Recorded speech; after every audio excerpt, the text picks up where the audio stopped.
Chloe was getting married, but the groom wasn't the man who'd been by her side for 8 years. The sharp scent of hospital disinfectant still clung to the air as Chloe's fingers swiped through dozens of wedding plans on her phone. She had just left the ER, the doctor's warnings about her allergies still fresh in her mind, when she turned to see Ethan's phone light up. A woman's voice, so delicate and sweet, came through the speaker. "Ethan, I just went downstairs to grab something, but I feel like someone's following me. I've been walking in circles and I can't shake them. I'm so scared." Mia's voice was a needle, puncturing the last of Chloe's illusions. The color drained from Ethan's face. His "I'll be right there" barely registered before he grabbed his jacket and bolted out the door, utterly forgetting the person he had just left stranded at the ER. Chloe stood frozen, her face expressionless. For 8 years, she had played the part of the girl next door, clinging to his vague promises. She'd waited from her teenage years to the brink of 30, but a real proposal never came. 10 years ago, her parents had moved far away, and she'd lived with her Aunt Clara. After her aunt married and moved out, she began staying with Ethan's family. What was supposed to be a temporary stay had turned into a trap, consuming her entire youth. Ethan had once promised her 9,999 surprises, with a custom photo album that had just enough space for all the pictures. Now, only the last page was blank, and all those beautiful memories felt like a cruel joke. She called her aunt, her voice calm and devoid of emotion. Aunt Clara was shocked, assuming she was marrying Ethan. She even offered to talk to him on Chloe's behalf. Chloe's lips tightened. "It's not him," she corrected, her voice firm.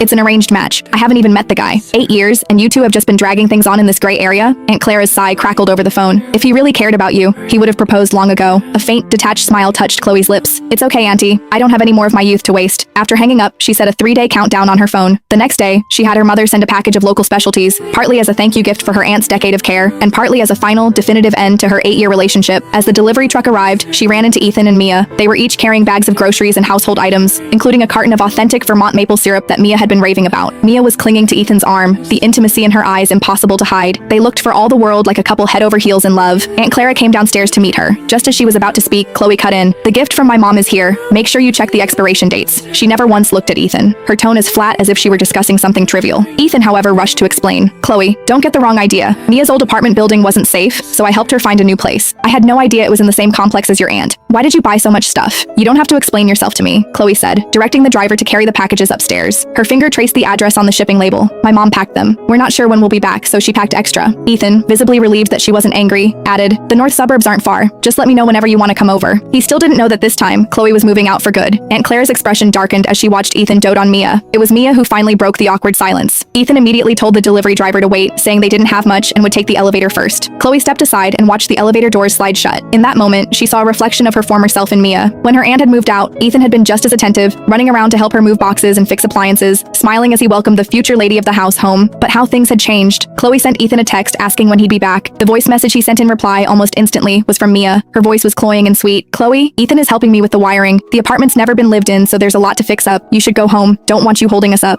Another message followed, as if Mia was worried Chloe might misunderstand. Every word was a declaration of ownership. "Oh,